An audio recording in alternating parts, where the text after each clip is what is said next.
अस्सलाम वालेकुम, कैसे हैं आप सब। उम्मीद करती हूँ कि अल्लाह के फजल करम से आप लोग खैरियत से होंगे, कुछ बच होंगे, ठीक ठाक होंगे। जहाँ भी रहें खुश रहें, आबाद रहें, हंसते रहें, मुस्कुराते रहें, अमीन सुम्मा आमीन।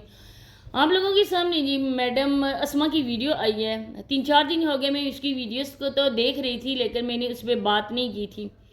आप यकीन करें कि उसको देख कर ना बहुत ज़्यादा गुस्सा महसूस होता है। हम भी औरतें, हम भी मुसलमान हैं, पंजाब के रहने वाले हैं, लेकिन आजकल जो उनके घर में जो कुछ दिखाया जा रहा है, जो कुछ अस्मा मैडम लोगों को दिखा रही है ना, उसको देख कर ना हम लोगों को भी शर्म महसूस होती है कि हम भी औरतें और कोई औरत भी अपने घर के मर्दों को एक साइड पे लगाकर खुद घर का सरबराह नहीं बन जाती है। या तो अस्मा मैडम आप ये करो कि अपने बहन भाइयों को अडॉप्ट कर लो, आप उनकी अम्मा बन जाओ, क्योंकि माँ बाप मौजूद हैं। बाप तो किसी भी खाते में ही नहीं है, और न ही वो कहते हैं कि बार बार आके अब्बू ने ये कह दिया, अब्बू से पूछेंगे सामान लेने जा रहे हैं, अब्बू से पूछेंगे कौन सा सामान लेना है, अब्बू को साथ लेकर जाएंगे, घर के सरबराह हैं और मैं साथ जाऊंगी, बात भी बनती है। लेकिन अब्बू सिर्फ और सिर्फ एक नाम है, एक ब्रांड है, बाकी वो इसने को यूज़ नहीं करते। इस ब्रांड को सिर्फ मुंह के सामने रखा हुआ कि अब्बू है। अरे ऐसी औलाद को डूब के मर जाना चाहिए। माँ जन्नत है, माँ के कदमों तले जन्नत है, लेकिन बाप जन्नत का दरवाज़ा है। अगर हम लोग जन्नत में दरवाजे के बिना दाखिल तो नहीं हो सकते ना। जन्नत के हकदार तो बन गए, लेकिन जन्नत तभी मिलेगी जब जन्नत का दरवाज़ा खुलेगा। लेकिन दरवाजे को तो खुद आप लोगों ने जंग आलूदा कर दिए। जब उस दरवाजे को अहमियत ही नहीं दी जाएगी तो जन्नत में तो कैसे दाखिला होगा हमारा। तो आज अस्मा मैडम के ही करतूतों की वजह से मैंने वीडियो बनाई है। तो वीडियो को आप लोगों ने फुल वॉच करना है, चैनल को लाजमी सब्सक्राइब करें, वीडियो की शेयर करें और बेल आइकन को ऑल के ऑप्शन पे प्रेस कर दें। अब आप लोगों के सामने है जी, जब से ये मैडम आई हैं 2.5 महीने के बाद, ईद उल फितर के 2.5 महीने के बाद ईद होती है, ईद उल जुहा। अब आप लोगों के सामने है कि ईद भी गुजर गई। अब मैडम यहीं की वहीं पे बैठी हुई हैं। इस वजह से कि इधर आके व्लॉग्स बगैर किसी मेहनत के बन रहे हैं, ना खाना बनाना पड़ रहा है, ना बर्तन धोना पड़ रहा है, ना कपड़े धोने हैं। सिर्फ अम्मी की बीमारी को दिखाया जा रहा है कि अम्मी ज़्यादा बीमार हैं, लेकिन अम्मी को ना बीमारी को, जिस वजह से बीमारी है, जो बीमारी है उसके लिए डॉक्टर्स ने एक एहतियात बताई है। एहतियात ये होती है कि उस पेशेंट को आप नीचे ना बिठाएं, उस पेशेंट से आप ये ना करें कि वो सीढ़ियाँ बगैर किसी सहारे के ऊपर चढ़े, आप ज़्यादा से ज़्यादा उनको आराम कर दें। लेकिन ये बेटियां होने के बावजूद माँ फिर बेचारी उसी चूल्हे के सामने बैठकर इतनी मुश्किल से बैठती है, और जब वो बैठ जाती है, उठती होगी, खड़ी होती होगी वो आंटी, आप यकीन करें उनसे पूछें कि उनको कितनी तकलीफ़ होती होगी। क्योंकि जो घुटनों की प्रॉब्लम वाला पेशेंट होता है ना, उसके लिए उठना बैठना बहुत ज़्यादा होता है तकलीफ दे। तो ये तो डॉक्टर के पास एक बार लेकर गई, लेकिन उसके बाद कोई भी, जब तक तुम इधर हो, वो अल्लाह की बंदी उन मनहूस औलाद, जब तक तुम इधर हो ना, तो अपनी माँ को मुकम्मल आराम दो, अपनी माँ का काम अपने सर पे रखो। कहते हैं ना कि गंदी औलाद, ना मज़ा ना स्वाद, वो बिल्कुल इन दोनों बहनों पर फिट आता है। भाई बेचारे तो जो उनका काम है वो सारा दिन करते रहते हैं, उनको तो किसी टोटल में ही नहीं इन्होंने रखा हुआ।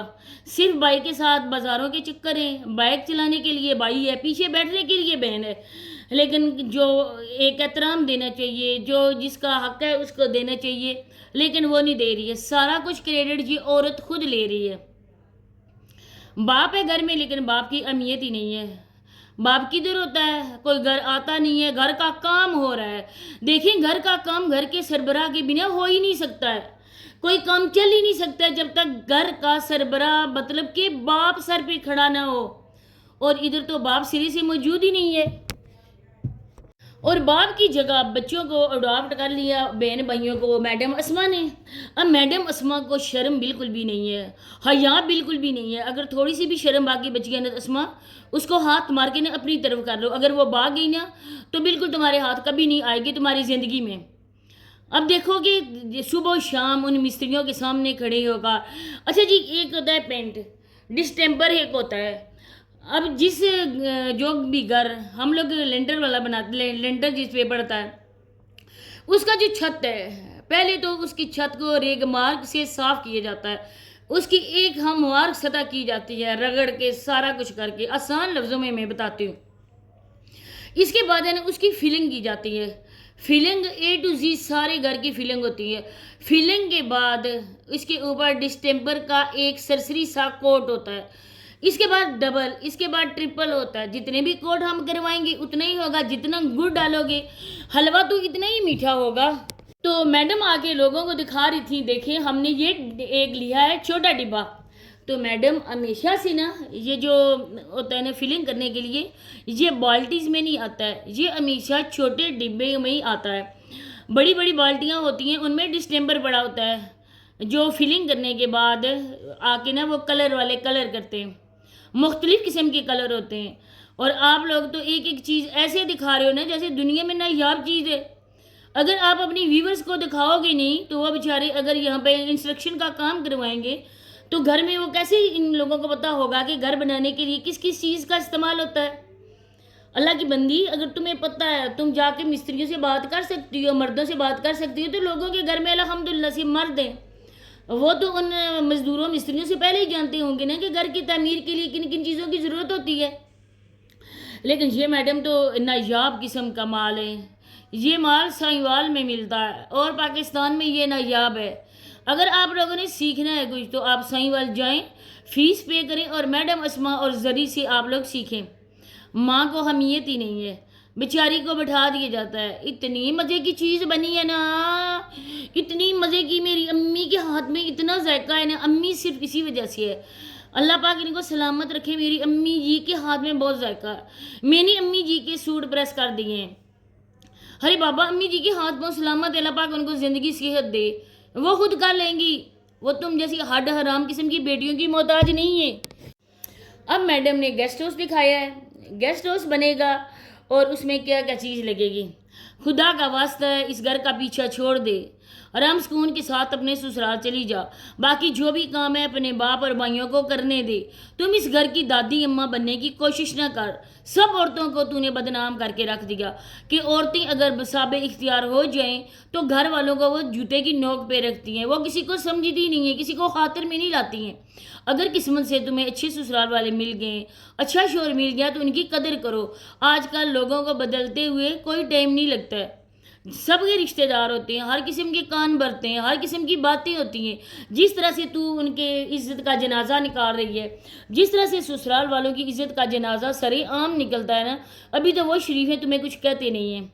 ابھی تو سب لوگ یہی بولیں گے نا کہ تمہارا شوہر بہت زیادہ لالچی ہے. لالچ کی وجہ سے نا اس نے اپنی عورت کو سیدھے رستے پہ نہیں چلنے کی نہیں کہا ہے، بلکہ وہ بھی اسی کے ساتھ الٹے اور غلط رستے پہ چل رہا ہے. کس چیز کی کمی ہے تمہاری شوہر کے پاس؟ یو کے میں ہے، اچھے خاصے وہاں سے پاؤنڈ کما رہا ہے، اور پاؤنڈ کی پاکستان میں اگر آ کے وہ سیل کرو نا، اس کی جو پرائز ہے ادھر اور ایکسچینج کے بعد تمہارے جو ہاتھ میں آئے گا نا، تو میں کہتی ہوں تمہاری آنکھیں کھلی کی کھلی رہ جائیں گی. تمہارے اس مہینے کی انکم سے بھی اچھی خاصی ان کے بن جاتے ہوں گے. لیکن تمہیں اپنے آپ کو بے پردہ کر کے، ساری عورتوں کو بے پردہ کر کے کیا ملتا ہے؟ صرف بے غیرتی، بے حیائی باتیں، لوگوں کی بے شرمی. اللہ پاک تم کو ہدایت دے اسما، اللہ پاک تم کو ہدایت دے. اتنی تم بگڑ چکی ہو نا کہ ہر روز ہی الٹی سیدھی ہانکتی رہتی ہو. لوگ آگے کمنٹ کرتے ہیں کہ اسما میڈم اب بس کر دیں، اب سٹاپ کر دیں، گھر کا پیچھا چھوڑ دیں، اب چلی جائیں اپنے سسرال. ماں باپ نے تمہیں بھیج دیا ہے، ہر چیز کا معجزہ کہتی ہو. ارے معجزے نہیں ہوتے ہیں، وہ نبیوں کے ہوتے تھے سالوں میں، اب نہیں ہوتے ہیں.